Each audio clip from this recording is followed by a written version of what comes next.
सर्वच माता भगिनींचे मनपूर्वक सहर्ष स्वागत आहे.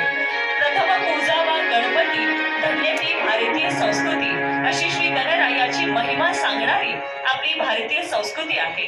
खरं तर श्री क्षेत्र थेऊर येथे आजचा हा विवाह सोहळा संपन्न होत असताना श्री चिंतामणी यांच्या आशीर्वादाने आणि परस्पर्शाने त्यांच्या वास्तव्याने पावन झालेली ही थेऊर नगरी आणि थेऊर नगरीमध्ये खरं तर हा ऋणानुबंधाचा सोहळा संपन्न होतोय आणि म्हणूनच या विवाह सोहळ्याच्या निमित्ताने एवढंच म्हणावं असं वाटतं.